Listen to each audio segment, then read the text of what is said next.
Our Pagasa administrator, members, our dearly valued and highly regarded media partners, colleagues in the office, everyone, at pleasant evening to one and all.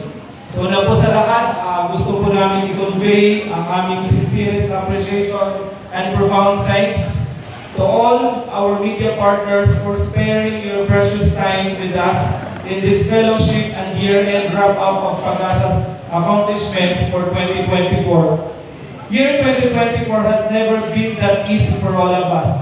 So sabi pa kanina ni Doc Nas, a series of tropical cyclones ravaged and wreaked havoc in many areas of the country, which inflicted irreversible damages to people's lives, properties, and livelihoods, among others.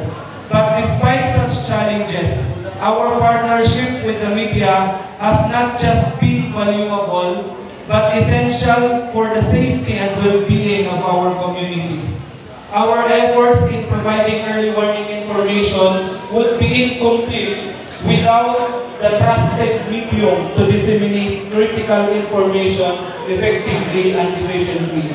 Truly, media has become the vital link in the chain of public safety by transforming weather forecasts into life-saving messages, by bridging the gap between weather science and the public, ensuring no warning goes unheard. This year's Pagasa's accomplishments are reflections of our relentless pursuit to strengthen public trust, increase awareness, and enhance the overall impact of early warning services. These accomplishments underscore the value of teamwork and shared responsibility in safeguarding the lives of our countrymen and promoting their resilience against hydrometeorological disasters. As we prepare to celebrate the incoming New Year, the agency's vigilance is non-stop in monitoring the daily weather situation and projecting the seasonal climatological scenario. The coordinated technical operations resources of centralized regional weather and flood forecasting and information systems are on continuous upgrade.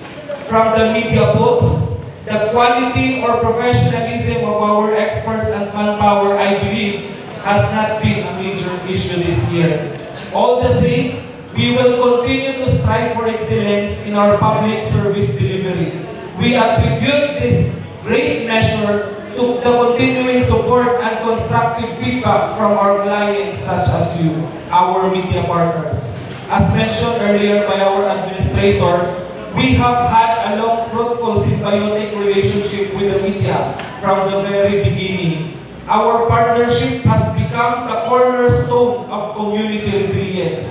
As we navigate the challenges of a changing climate, our collaborations with the media will become even more critical.